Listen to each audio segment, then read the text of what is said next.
Welcome once again as we go one-on-one with EARLHAM head coach Janel Iden. The Quakers on the road tonight at Transylvania. They'll travel to Hanover coming up on Saturday. We'll finally get to see them come home again next week. And Janelle, I'm going to pull out some numbers before we get started, because we always do something in the media, and that's when we look back and see what's happening with your basketball team. Okay.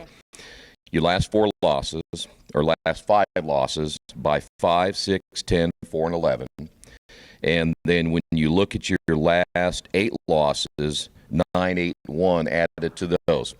So you're looking at 8 losses with possessions of possibly 3 or less.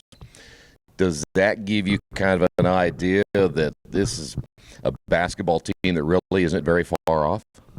Yeah, I mean, I tell them all the time, we're not like miles off. We're actually a few inches off.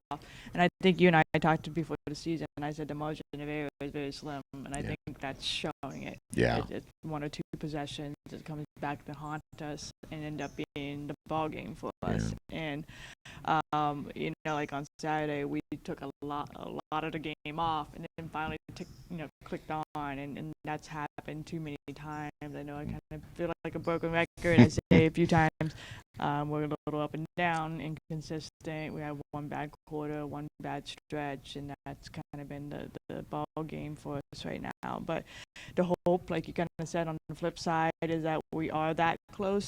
We're not losing by 20 on a regular basis, or 5 possessions or anything like that.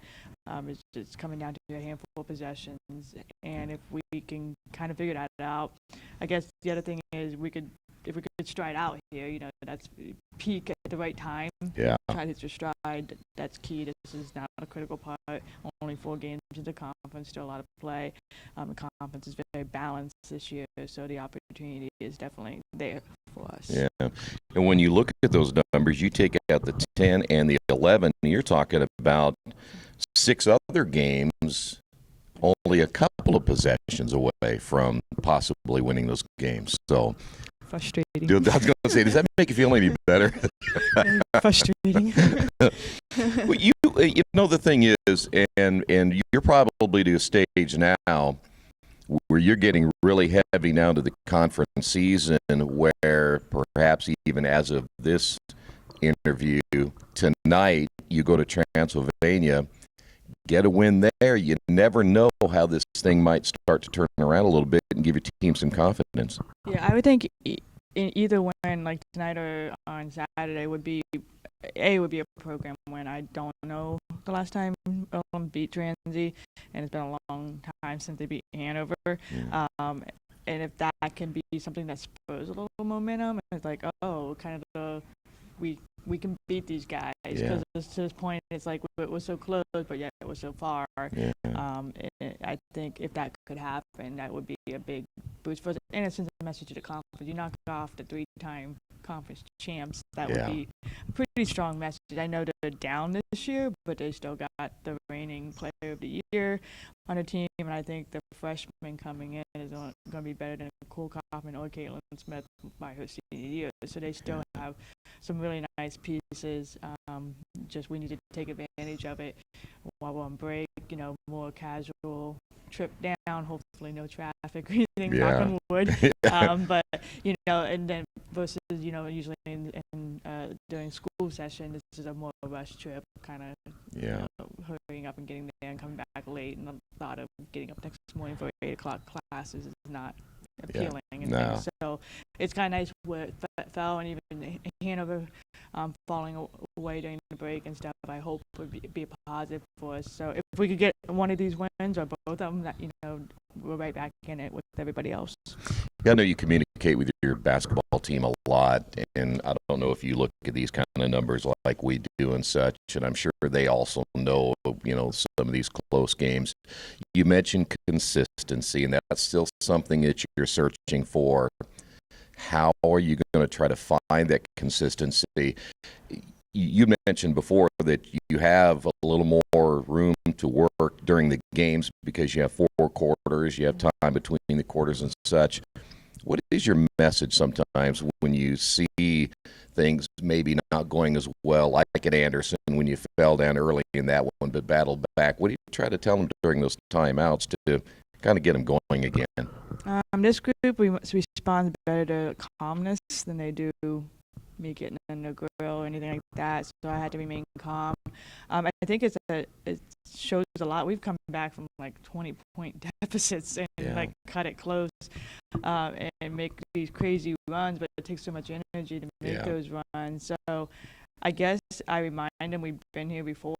We can do this. We can, even on Saturday, I think we were down 10 with like a minute and 20 something. I said, and we only had one foul. It's like, there's no point in fouling. I said, it's going to take forever to get to the fifth foul. I said, we're going to trap and try to turn them over as much as possible, which was the point of the game. So I was kind of mad that, we waited, and I guess maybe I should have had that in the first 5 timeouts I took. But, and, they're there. It's more of a light switch when they turn it on. They're on it, and I think it also comes back to leadership. I need them to also set the tone and expect that and hold each other accountable. And that's hit and miss, and they sometimes let some frustrations that go on in the game affect them, and then they don't be the leaders that they need to be on the court and stuff, and rely too much on me. I mean, I only have 3 30s and 2 fulls. I can't blow everything to get it turned around fast. So they got to own it up a little bit more. And I got on some other individuals. I'm like, we can't have you getting down and us, sucking the energy out of us. I got to focus on you and picking you up versus the game. And they all got to hold themselves accountable. Yeah, very true. I think that's what it is. It's really 1 or 2 people that let the guard down or drop a little bit, and that's all. Like I said, it's a small margin of error. We can't afford that. It's funny you said that. I talked to another coach this week who said the same thing. He needs a couple of his players to be more vocal, but I'm kind of getting the idea from a couple of your seniors, maybe they're not as vocal as you need them to be, right? Yeah, I mean, we have 3 captains, and it's just hit and miss. Hannah's not really a vocal person, period. Kaysen can be at times, but she also can get frustrated with herself, and she knows that. And Maya, sometimes I don't know where she is and stuff like that. So it's kind of inconsistent there, and I think that's one of the areas on our program we got to get better, and I, even as a coach, got to get better at trying to help them be better leaders. It's always a learning process, though, isn't it? Yeah, very much. All right, Coach, mentioned Transylvania, Hanover. We'll finally get you back against Defiance on Wednesday the 13th. So really for you guys right now, and I know you've kind of emphasized this a little bit ago, but these are a couple of big games for you before you get back home. And how often do you sit down and kind of look at the scenarios that possibly could happen? Because at some point you really need to start getting things turned around to get into that conference tournament. I'm just focused 1 game at a time. That's really all I can control. I don't try to look ahead. Not like we do. You just said Defiance next week. I'm like, I would have had to think about it before I thought, who have we not played that would fall on a Wednesday right now. So it is 1 game at a time, focusing on Transy right now, and then Hanover.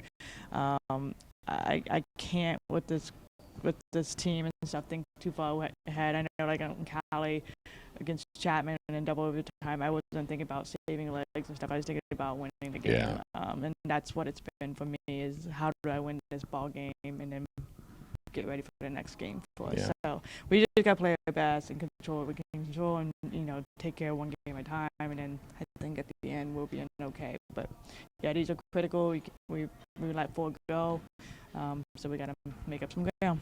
Yeah, well, I wouldn't blame you a bit, not looking ahead, because that's really all you can do is get the next game. Transylvania on a Wednesday, and then on Saturday on the road at Hanover, and then again on the 13th back home against Defiance. Coach, good to see you again, and good luck over the next 3 games, okay? Thank you very much. And, of course, we'll see you next week as we go one-on-one with head coach Janel Iden.